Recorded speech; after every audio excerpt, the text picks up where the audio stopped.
Hey guys, let's get more news about Warriors, but first, don't forget to subscribe to the channel and leave a like. Fans ruthlessly clown Lakers' Luka Doncic after Warriors game.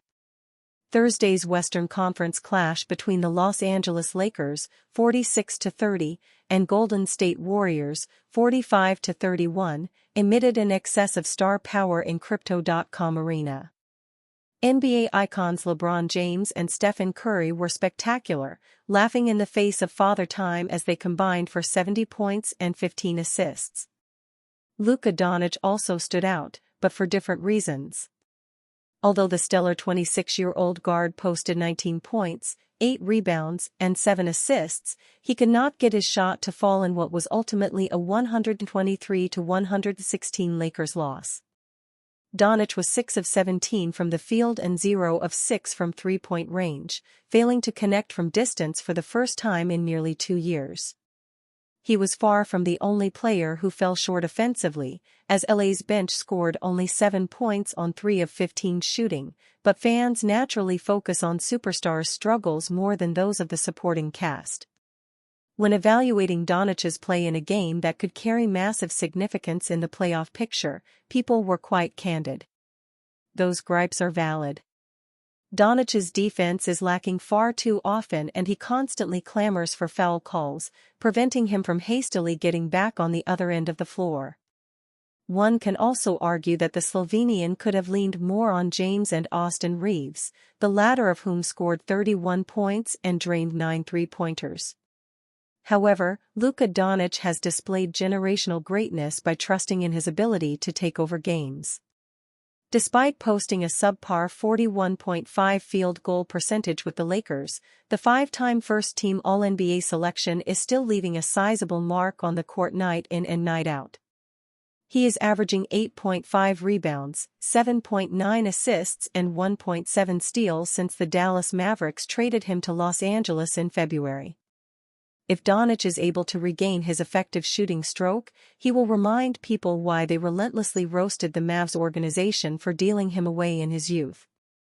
Many Lakers fans will take satisfaction in knowing that Doncic did accept accountability for his performance against the visiting Warriors. But they are depending on him to put his words into action Friday night versus the 21-55 New Orleans Pelicans. LeBron James-Stephen Curry duel sparks buzz amid Lakers vs. Warriors thriller. And the show goes on. NBA fans have been devouring face-offs between LeBron James and Stephen Curry for more than a decade now, as these two titans continue to hypnotize the masses when they share the court together.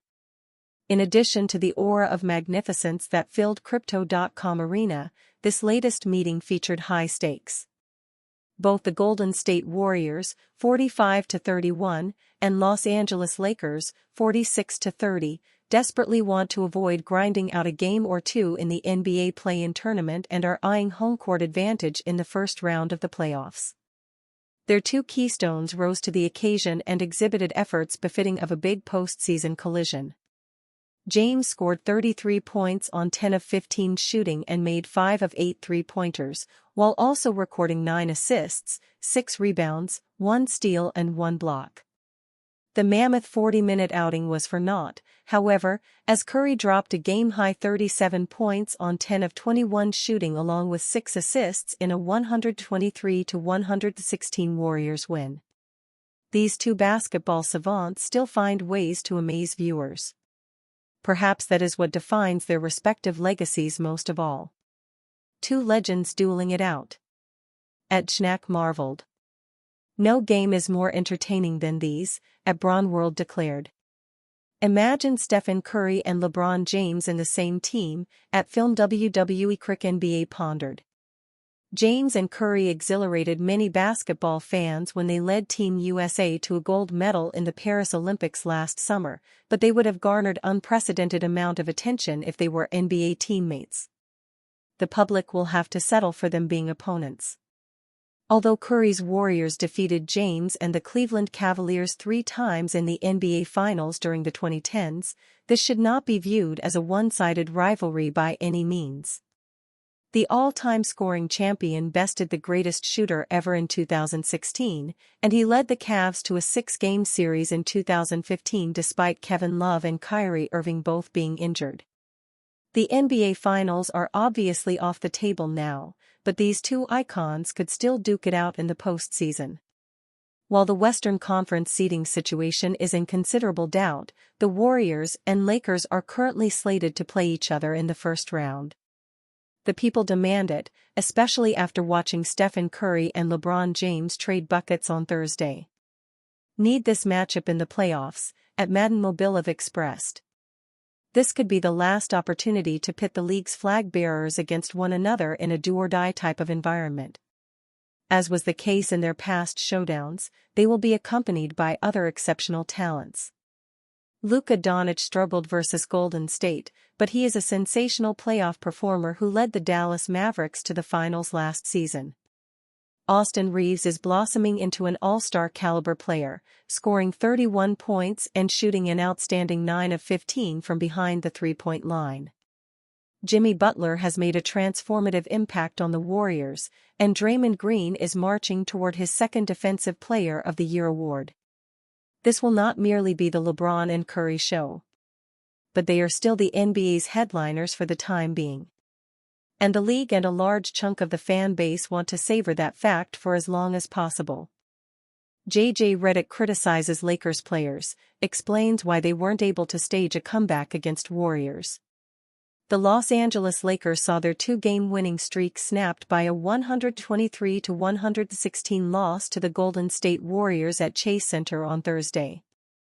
It was a back-and-forth affair early on, but the Warriors managed to create some separation in the second quarter, and Lakers head coach Redick explained what went wrong post-game. Reporter, it seemed like a pretty good first 5 to 6 minutes in terms of shot quality. What did you see from kind of midway through the first through the rest of the half defensively, and what your team was doing against it? Redick, I thought our first shot defense was great throughout the first half. They had 7 offensive rebounds for 12 points in the second quarter. We couldn't score for 6.5 minutes, and I think not surprised that they switched everything. We expected that. We scored 69 points in the second half against the same defense. I think we just got a little stagnant and didn't want to move. You got to move, you got to play with force, you got to get to the next thing. Sometimes the expenditure of energy on one end and you don't have it for the other end. I thought our guys were playing hard on defense in the first half, and then just the second opportunities that continued during our comeback. There were a number of possessions where, got a stop, but they ended up getting an offensive rebound and end up scoring on it. Or there's a loose ball, they get the loose ball. The big momentum-changing sort of stretch, we just couldn't muster, and a lot of that had to do with just the second opportunities. Reporter, JJ, in the first half, when you guys weren't scoring, it seemed like a lot of that was missed three, but it was like your shot profile seemed to change. I want to say like 8 or 9 foot twos, stuff like that. What were they doing on that? Was that anything Redick? It was not what they were going. It was what we were doing, and we showed them at halftime. The spacing alignments and having the wrong guy in the dunker spot, the wrong guy in the corner. The structure of what we're trying to do against Reds and what every team tries to do against Reds is create the proper spacing and create the proper next guy and create the proper guys in the corners, and we just didn't have that, and you end up with turnovers. The Lakers' offense struggled mightily against the Warriors switching for stretches in the first half. They took a 22-20 lead with 3:43 left in the first quarter but did not score another point the rest of the way. The Lakers were only able to end their scoring drought when Austin Reeves went to the line with 9:31 left in the second quarter. A three-pointer from LeBron James not long after made it a 1-point game, but the hosts lost their way after that. The Warriors went on a 25-10 run to pull away from the Lakers and then managed to keep them at arm's length the rest of the way. Whenever the Lakers did threaten to pull off a comeback, the Warriors got some timely offensive rebounds. They ended up with 23 second-chance points, And the outcome of this game might have been different had the Lakers managed to secure some more rebounds. And you, fan? What do you think about JJ Redick's situation? Write to us in the comments.